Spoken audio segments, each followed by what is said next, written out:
আসসালামু আলাইকুম। আবারও আসলাম এই ছবিটা নিয়ে। আমি না এসে আর পারলাম না, কারণ হচ্ছে এই জামিল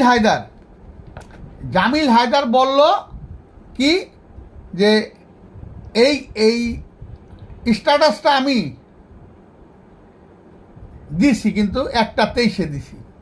এটা 8:23 না,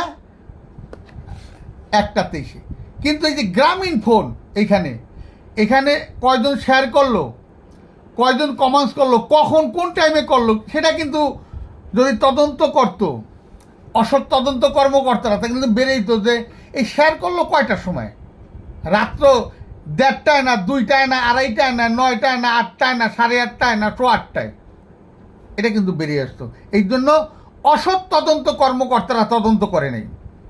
এবং এই যে গ্রামীণ ফোন একটা নেটওয়ার্ক আছে, এনে গ্রামীণ ফোনের দেখতে একটু কষ্ট হচ্ছে মনে হয় আপনাদের, যেহেতু আমারই কষ্ট হচ্ছে, আপনাদেরও কষ্ট হচ্ছে। এটা আমি অনেক ইয়েও দিয়েছি, বিভিন্ন আপনার ইউটিউবেও দিয়েছি, আরও আছে আমার ইউটিউবে। এই যে গ্রামীণ ফোনের এই যে নেটওয়ার্ক, তো এই নেটওয়ার্কটা আসলে কি লন্ডনে, এটা কি স্ক্রিনশট দিলে মোবাইলে এই বাংলাদেশের এই নেটওয়ার্কটা কি লন্ডন থেকে পাওয়া যায়? এই অসৎ কর্মকর্তাদের বুঝাবে কে? এই অন্যায়কারী মানুষদেরকে কে বুঝাবে? আসলে কি আমি মিথ্যা বললাম নাকি সত্য বললাম? বাংলাদেশের 18 কোটি মানুষের কাছে আমার প্রশ্ন, এই নেটওয়ার্কটা কি আসলে লন্ডন থেকে স্ক্রিনশট দিলে কি বাংলাদেশের নেটওয়ার্ক থাকবে? তাইলে এই যে অসৎ তদন্ত কর্মকর্তারা স্কুল ছাত্র আকিব হত্যার সুষ্ঠু তদন্ত করে না। বনজ কুমার পিবিএ আমি 3বার তার লগে দেখা করছি, তার অফিসে দেয়া ধানমন্ডিতে।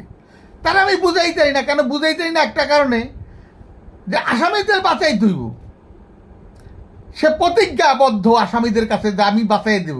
সেই প্রতিজ্ঞাবদ্ধ তেজগাঁ শিল্পাঞ্চল থানা, হাতিরঝিল থানা, পিবিআই এবং র্যাব 3 সবাই যারা তদন্ত করছে, তারা প্রতিজ্ঞাবদ্ধ আসামিদেরকে বাঁচাতে হবে। কেন বাঁচাতে হবে? আসামিরাই তাদের সম্পদ, আসামিরাই তাদের সন্তান। আর যেই সন্তানটা 2020 সালে এসএসসি পরীক্ষার্থী, এই সন্তানগুলো আমাদের ডাস্টবিনে থাকে, ঘর বাড়ি, আমাদের অসহায় যে মানুষের প্রতি যে অন্যায়, সেই অসৎ তদন্ত কর্মকর্তারা করেছে। ন্যায় বিচার পাচ্ছি না, আমি ন্যায় বিচার চাই। আমাদের প্রধান উপদেষ্টার থেকে শুরু করে সমস্ত উপদেষ্টা মহোদয়ের কাছে, এবং হোমে যে উপদেষ্টা মহোদয় আছে তাকে অনুরোধ